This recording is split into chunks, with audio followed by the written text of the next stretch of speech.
वो कौन सी इस्लामी रियासत थी जहां पर इस्लाम के ऊपर मुकम्मल पाबंदी आयद कर दी गई?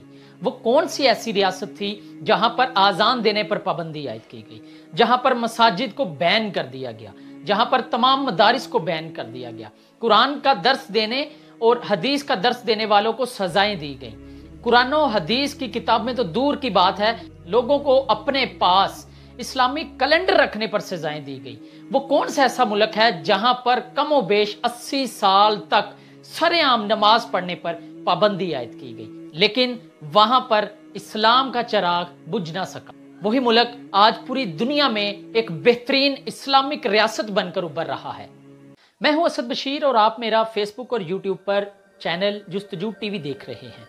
अगर तारीख का मुतालिया किया जाए तो हमें पता चलता है कि 1517 से लेके 1924 तक, यानी कि जब पहली वर्ल्ड वार से पहले तक इस पूरी दुनिया के ऊपर एक बहुत बड़े खित्ते में सल्तनत उस्मानिया की हुकूमत रही है। गालबन कमोबेश 300 साल तक इस खित्ते पर, जिसको तुर्की कहा जाता था, मुसलमानों की हुकूमत थी। हर तरफ मुसलमान अरूज पर थे।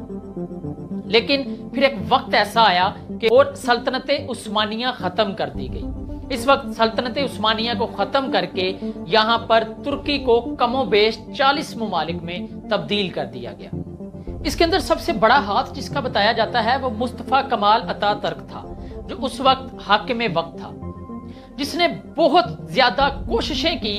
बिलाखिर वो अपनी इन कोशिशों में कामयाब हुआ और तुर्की को तोड़ दिया गया। तुर्की के तमाम तरख्तियारात को खत्म कर दिया गया और तुर्की को एक सेकुलर हुकूमत, एक सेकुलर रियासत के तौर पर तस्लीम किया गया। ये वो वक्त था जब मुस्तफा कमाल अतातुर्क ने तुर्की के अंदर एक सेकुलर हुकूमत की बुनियाद रखी।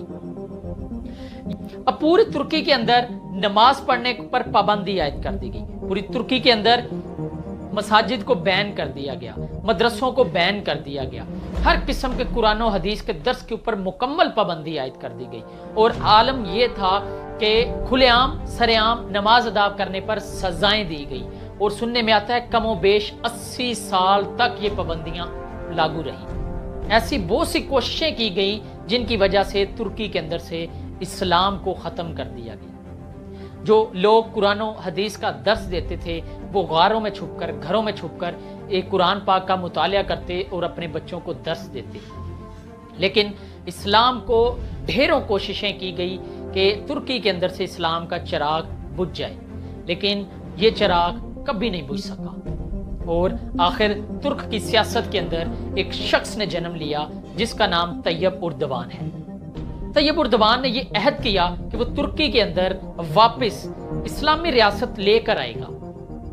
सबसे पहले तैयब उर्दवान तुर्की के शहर इस्तांबुल के मेयर मुंतखब हो गए। मेयर मुंतखब होने पर उन्होंने तुर्की के शहर इस्तांबुल को सेकुलर फ्री और क्राइम फ्री कर दिया। ये तुर्की की हुकूमत के लिए एक बहुत बड़ा शौक था। उसके बाद तैयब उर्दवान ने एक जलसे के अंदर, एक तकरीब के अंदर एक इस्लामी फेवर में एक तकरीर की, जिसकी बिना पर इन्हें कैद भी काटना पड़ी। कमोबेश 4 से 6 माह का वक्त जो इन्होंने जेल में गुजारा, वो एक इस्लामिक तकरीर करने की वजह से। और बिलाखिर 2014 में तैयब उर्दवान जो थे वो अपनी कोशिशों में कामयाब हुए।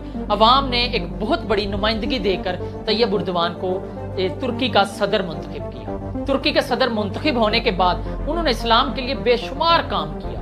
तमाम मसाजिद को ओपन करवा दिया, मदरसे तामीर करवाए, कुरान और हदीस का दर्स आम करवाया और तुर्की के अंदर से जितने भी मसाजिद बैन थी उनको ओपन करवाया। यहाँ तक कि आया सूफिया, जिसको अतातुर्क की गवर्नमेंट ने, उनकी हुकूमत ने एक म्यूजियम के अंदर तब्दील कर दिया था, उसको उन्होंने दोबारा आया सूफिया की मस्जिद में तब्दील किया।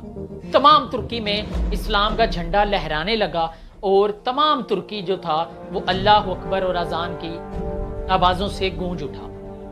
तैयब उर्दवान मुसलमानों के एक लीडर तो हैं, उन्होंने तुर्की को एक बहुत ही अहम मुकाम भी दिया है। और क्या आने वाले वक्त में जब 2023 के बाद उनकी ये 100 साला पाबंदियां ख़त्म हो जाएंगी तो क्या वो सल्तनत उस्मानिया को बहाल कर पाएंगे? क्या वो तमाम 40 रियासतें जो टूट कर अलग हुई थी उनको दोबारा तुर्की में शामिल कर लेंगे? मस्जिद अहराम और मस्जिद नबवी की सरबराही क्या सऊदी हुकूमत तुर्कों को दे देगी? ये बहुत ही अहम सवाल हैं जिसके लिए हमें बेशक इंतज़ार करना होगा। अल्लाह रब्बुल इज़्ज़त से दुआ है कि वो मुसलमानों को एक ऐसा अजीम लीडर अता फरमाए जिसके परचम के नीचे तमाम उम्मत मुसलमान इकट्ठे हो जाएं। साथ असद बशीर को इजाज़त दीजिए, अगली वीडियो तक खुदा हाफिज़।